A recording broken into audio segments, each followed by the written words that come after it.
저희가 요즘에 입추와 처서 사이를 지내고 있습니다.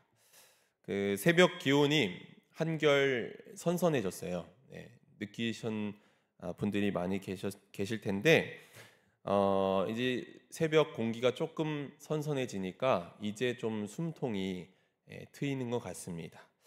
인간은 정말 적응의 동물이 맞습니다. 예전에는 기온이 32도만 되어도 굉장히 덥다고 느끼고 힘들다고 생각했는데 이제는 요즘은 32도만 되어도 이제 좀 살만하다라고 그렇게 느끼는 것 같습니다.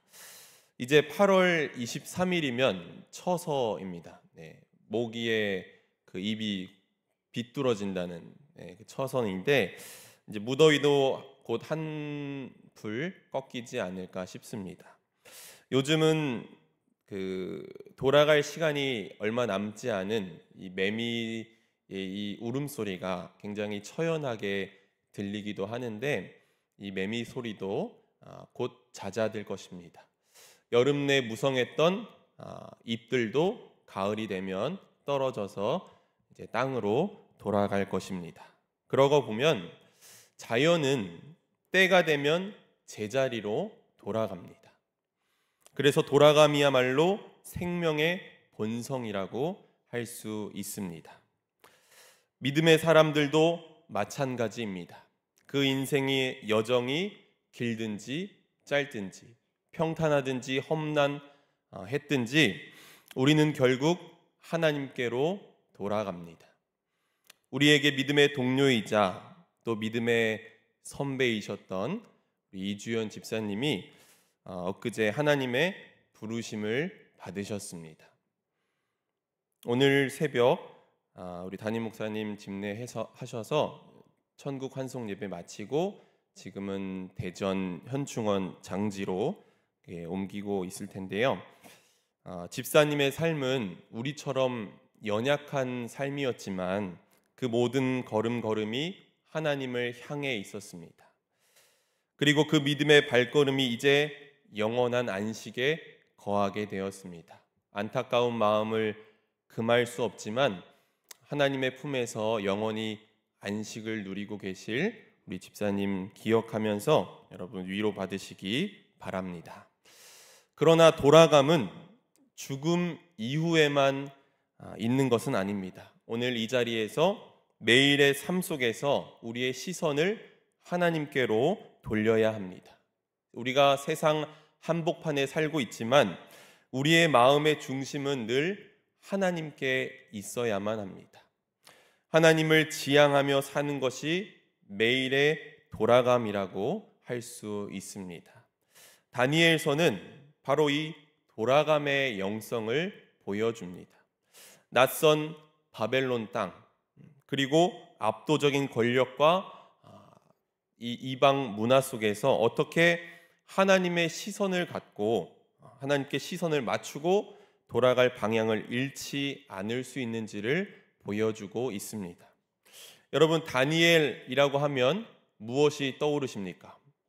사자 앞에 다니엘, 그리고 풀무불 속에서 털끝 하나 타지 않은 다니엘의 친구들, 또 금식하며 기도하는 다니엘의 모습, 이런 이야기들은 우리에게 친숙한 이야기입니다. 그런가 하면 포로로 끌려간 청년이 신앙을 지키며 왕의 신임을 얻어서 고위직에 오른 성공담으로 이 다니엘이 읽히기도 합니다. 그리고 중간중간 이해하기 어려운 상징적인 환상과 꿈들도 꽤 많이 이 다니엘서에 담겨져 있습니다. 다니엘은 총 12장으로 되어 있는데 1장부터 6장까지는 다니엘이 하나님의 지혜로 왕의 꿈과 사건들을 해석하는 장면이 3인칭 시점으로 이렇게 등장을 합니다. 그리고 7장부터 12장은 1인칭 시점으로 이 다니엘이 직접 본 환상과 계시들이 기록되어 있습니다. 이 다니엘서가 가지고 있는 특이한 점이 몇 가지 있겠지만 그 중에서 한 가지 말씀드리면 히브리 성경에는 다니엘서는 성문서에 속하지만 기독교 성경, 우리가 보는 성경에서는 다니엘은 예언서로 그렇게 분류가 됩니다. 여러분, 성문서가 어떤 것들이 있습니까? 시편, 잠언, 전도서, 이런 게 이제 성문서잖아요. 하나님과 함께 일상을 어떻게 살아갈 것인가를 다루는 책이 바로 성문서입니다. 이런 관점에서 다니엘서를 보면 낯선 바벨론 땅에서 신앙을 지키며 일상을 살아내는 지혜를 전하는 책이라고 할 수도 있습니다. 그런가 하면 예언서는 지금의 현실이 죄로 인한 결과임을 깨닫게 하고 이 현재를 넘어서 하나님의 새로운 미래를 보게 하는 게 예언서입니다. 이런 관점에서 보면 다니엘서는 종말에 대한 계시와 또 다가올 하나님 나라의 통치를 보여주고 있습니다. 이 두 가지 중에서 우리가 어느 하나를 택할 필요는 없습니다. 성문서와 예언서, 이 두 관점이 다니엘서를 더 풍성하게 이해하도록 돕기 때문입니다. 오늘 우리는 이 두 가지 관점을 겹쳐서 읽 때 특별히 예언서로서의 다니엘서의 말씀을 더 집중 있게 나눠보고자 합니다. 다니엘서의 핵심은 7장 이후에 나오는 환상입니다. 이 환상들의 목적은 앞으로 임할 날을 계산하라, 이런 의미가 아닙니다. 오히려 우리의 눈을 압도하는 그 견고한 그 세력과 그 행포 앞에서 굴하지 말고 굴복하지 말고 그 견고한 세력을 쳐서 결국은 영광의 날이 오게 하실 하나님의 역사를 바라보라는 것입니다. 그러므로 다니엘서의 환상은 미래를 예측하는 도구가 아닙니다. 오히려 세상을 하나님의 시선으로 바라보게 하는 세계관이라고 할 수 있습니다. 눈앞의 현실이 절망적이어도 하나님의 시선으로 보면 이미 그 끝이 정해져 있습니다. 그래서 중요한 것은 참혹하고 고통스러운 현실이지만 하나님을 믿는 사람답게 끝까지 믿음을 잃지 않고 나아가는 것입니다. 이렇게 고난과 박해 가운데 있는 성도들에게 꿈과 환상에 대한 비밀스러운 계시를 담고 있는 것을 묵시라고 합니다. 묵시. 따라해 보세요. 묵시. 구약에서는 다니엘서가 대표적인 이 묵시 문학 책이고 신약에서는 요한계시록이 대표적인 묵시 문학입니다. 둘 다 압도적인 악의 세력으로부터 박해를 받는 상황에서 하나님께서 은밀히 주시는 이 환상과 계시를 기록하고 있다는 것입니다. 그러면 이 다니엘서가 쓰여졌던 그때의 상황은 어떤 상황이었을까요? 성서학자들은 주전 2세기경에 이 다니엘서가 기록되었다고 그렇게 봅니다. 그때는 헬라 제국을 세웠던 알렉산더 대왕의 후계자들이 지중해 세계를 다스리고 있던 때입니다. 이들의 헬레니즘 문화는 각 민족의 언어와 종교 그리고 생활 양식을 압박했고 그로 인해서 이스라엘 백성은 신앙의 큰 위기를 맞이했습니다. 특히 시리아 지역을 다스렸던 이 셀류커스 왕조의 안티오쿠스 4세라는 인물이 있는데 이 인물이 애굽 원정을 마치고 돌아오는 길에 느닷없이 예루살렘을 공격하여 정복한 후에 도성을 불태우고 또 성전을 약탈하기도 했습니다. 그리고 유대인들이 가장 신성하다고 여기는 곳에 이방신들을 모시는 그 산당들을 세우고 그 제단 위에 부정한 짐승을 잡아 바치기도 했습니다. 이러한 박해의 저항에서 일어난 것이 그 유명한 유다 마카비 독립 전쟁입니다. 한 번쯤 여러분 들어보셨을 텐데 성전을 다시 되찾기 위해서 3년 동안 투쟁을 벌이기도 했습니다.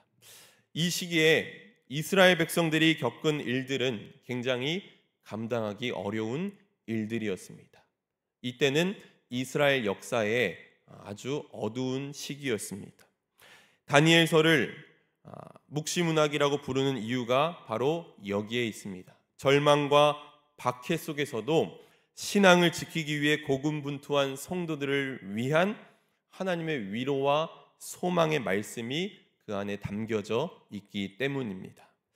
그렇기에 다니엘서는 하나님께서 역사를 주관하시기에 고난과 박해가 있을지라도 하나님 나라가 임할 것을 믿고 믿음으로 악과 싸워 끝까지 승리할 것을 끊임없이 계속해서 우리에게 보여주고 있습니다. 오늘 우리가 처한 현실에서도 때로는 고난과 역경이 찾아올 때가 분명히 있습니다.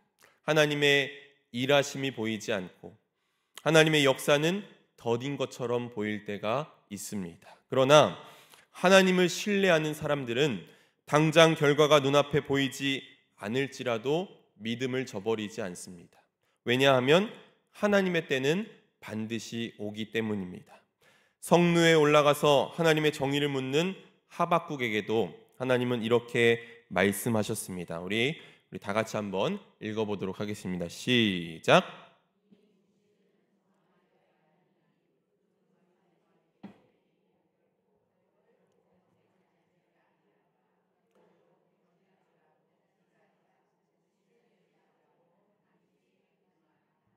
아멘. 그러므로 우리에게 주어져 있는 삶의 조건이 제 아무리 어렵다고 할지라도 우리 앞에 하나님의 일하심이 보이지 않고 하나님의 음성이 들리지 않을지라도 여러분 낙심하지 마시기 바랍니다. 역사의 주인은 하나님이십니다. 비록 더딜지라도 반드시 응답하시는 여러분 하나님만을 신뢰하시기 바랍니다. 정말로 중요한 것은 믿음의 사람은 이 절망의 상황 속에서도 희망을 보아낸다는 것입니다. 그 희망의 근거는 내가 아닙니다. 희망의 근거는 하나님이십니다. 나는 넘어질 수 있고 패배할 수 있습니다. 그러나 하나님은 결코 패배하지 않으십니다. 바로 그 확신이 가장 고통스러운 자리에서도 우리를 무너지지 않게 만드는 것입니다. 사랑하는 성도 여러분, 믿음의 용기를 가지고 나아가십시오. 하나님께서 다스리신다는 확신 속에서 우리 앞에 주어져 있는 현실을 믿음으로 담대히 이겨나가시기를 간절히 소망합니다. 오늘 우리가 읽은 본문은 다니엘서의 마지막 장입니다. 요즘같이 악이 날로 더해져가는 이 세상 속에서 우리에게 큰 도전을 주는 말씀입니다. 1절 말씀에 나오는 미가엘이라는 이 미가엘은 이스라엘을 지키고 보호하는 하나님의 돌보심의 상징입니다. 나라가 세워진 이래로 그때까지 없던 환란이 임하겠지만 하늘의 군대가 하나님의 백성을 지키시기에 아무도 그들을 해할 수가 없습니다. 그 환란 속에서도 책에 기록된 모든 자는 구원을 얻게 될 것입니다. 여기서 말하는 책은 의인의 이름이 기록된 생명책입니다.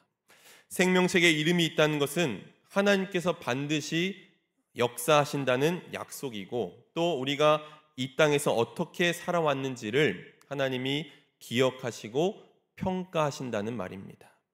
그래서 1절에서 말하는 구원은 단순히 환란에서 벗어나는 일이 아니라 죽음을 넘어서 하나님께로 완전히 돌아가는 것을 의미합니다. 다니엘서에서 말하는 죽음 이후의 삶은 2절 말씀에 잘 나타납니다. 우리 2절 말씀 우리 다시 한번 읽어보도록 하겠습니다. 2절 말씀 있습니다. 시작. 땅의 티끌 가운데에서 자는 자 중에서 많은 사람이 깨어나 영생을 받는 자도 있겠고 영원히 부끄러움을 당할 자도 있을 것이며, 이 말씀은 우리에게 분명히 말하고 있습니다. 의인과 악인이 마지막 때에 다시 깨어나지만 하나님의 책에 따라 기록된 대로 재판을 받아서 영원한 생명을 누리는 자가 있는가 하면 영원한 부끄러움에 처하게 되는 자가 있다는 것입니다. 구약 전체에서 죽음 이후의 영원한 생명을 가장 명확하게 말하는 구절이 바로 이 다니엘서 12장 2절의 말씀입니다. 그런데 우리가 이 말씀을 이해할 때 기억해야 할 점은 이것이 극심한 박해와 순교의 상황 속에서 주어진 약속이라는 것입니다. 주전 2세기 안티오쿠스 4세의 잔혹한 박해 속에서 하나님을 믿는다는 이유만으로 수많은 이들이 목숨을 잃었습니다.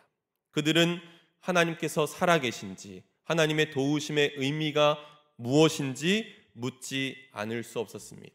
하나님께서 자신을 따르는 자들을 기억하시고 결코 버리지 않으신다는 확신 없이는 버틸 수 없는 시기를 보내고 있었습니다. 그런데 그때 하나님께서 약속의 말씀을 주신 것입니다.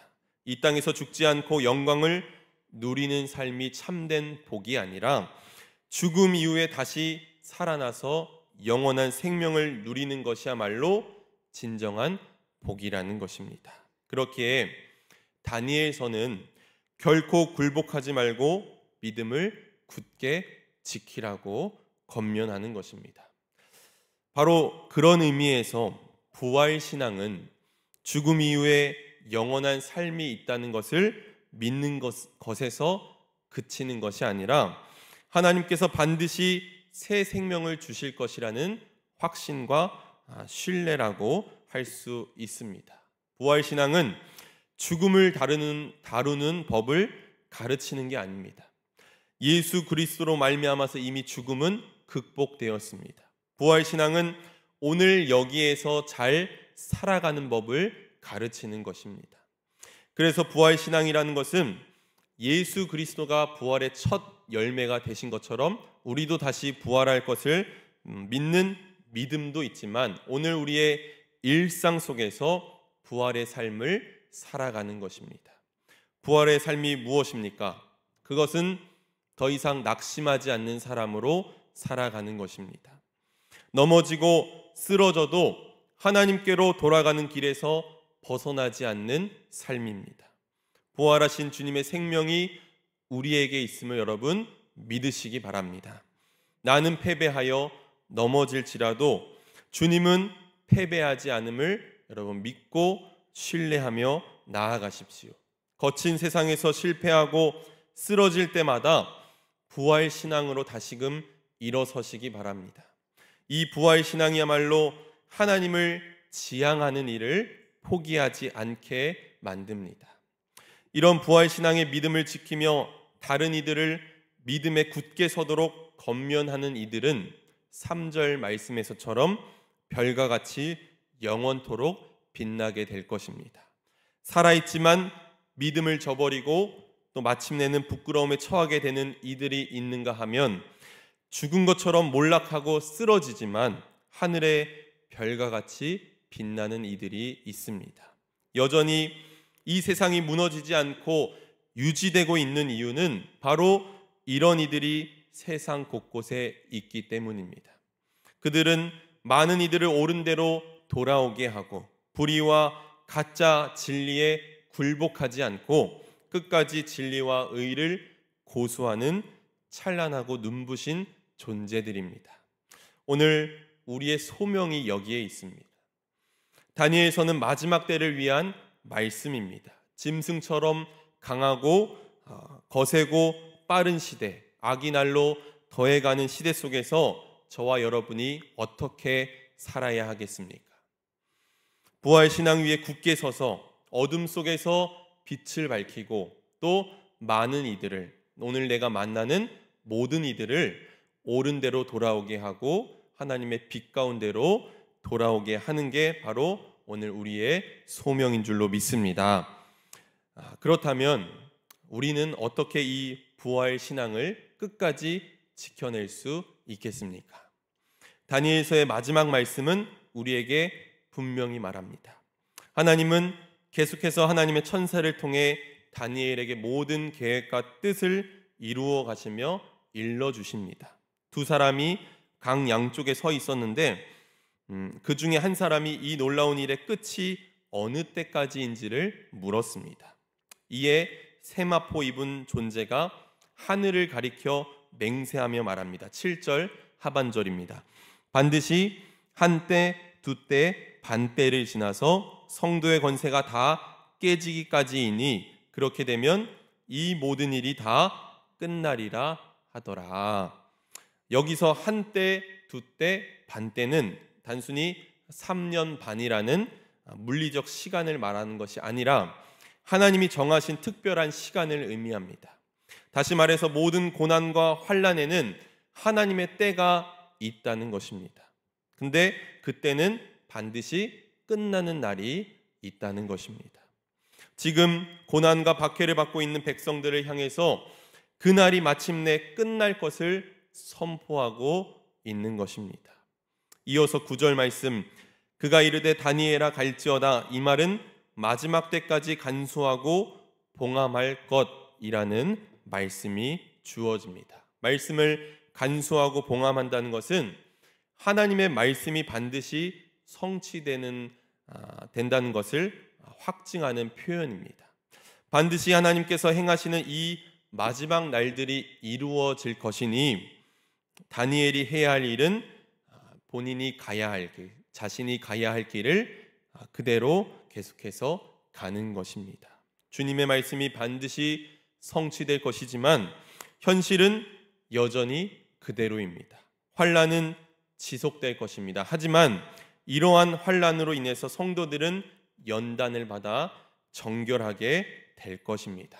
그러므로 진정한 복이란 환난이 없는 삶이 아니라 환난을 통해서 더 단련되고 순결해지고 정결해지는 삶입니다. 참된 영생은 극심한 환난 속에서도 하나님을 붙들고 동행하는 삶이고 또 이 땅에서 삶이 끝난 후에도 하나님과 함께 영원히 거하는 삶입니다. 다니엘서의 마지막 절인 13절에서 우리 개역 성경은 너는 가서 마지막을 기다리라 라고 옮겼지만 히브리 원문을 보면 훨씬 더 강력한 말씀으로 기록되어 있습니다. 우리 함께 읽어볼까요? 시작. 그러므로 너는 끝까지 가라. 여기서 너는 다니엘만이 아니라 이 말씀을 읽는 모든 이들을 이야기하고 있는 것입니다. 고통스럽고 힘겨운 날을 살아가고 있는 모든 이들을 가리키고 있는 것입니다. 자기의 이름을 넣어서 한번 선포해 봤으면 좋겠습니다. 찬송아, 너는 끝까지 가라. 네, 찬송아라고 하지 마시고 여러분들의 이름을 넣어서 한번 고백해 보겠습니다. 선포해 보겠습니다. 시작. 너는 끝까지 가라. 아멘. 우리의 믿음이 흔들릴 때, 우리가 낙심하여 넘어져 있을 때마다 하나님은 우리를 부르시며 말씀하십니다. 멈추지 말고 절망하지 말고 너는 끝까지 가라. 끝까지 간다는 것은 단순히 버티는 것이 아닙니다. 끝까지 간다는 것은 하나님께로 돌아간다는 것입니다. 때로는 걸음이 느릴지라도, 때로는 우리의 마음이 무너져 내릴지라도 우리의 지향이 분명하면 끝까지 갈 수 있습니다. 말씀을 준비하면서 이 찬양이 떠올랐습니다.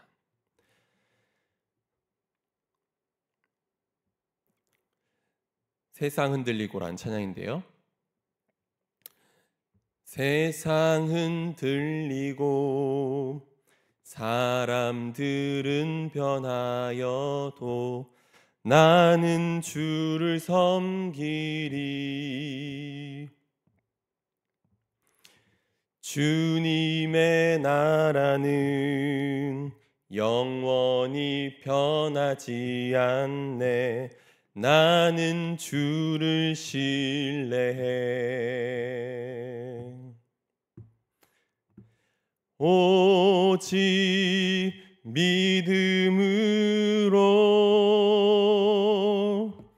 믿음으로 내가 살리라. 오직 믿음으로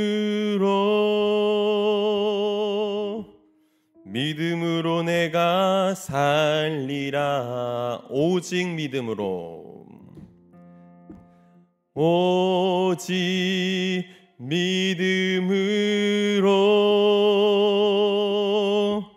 믿음으로 내가 살리라. 오직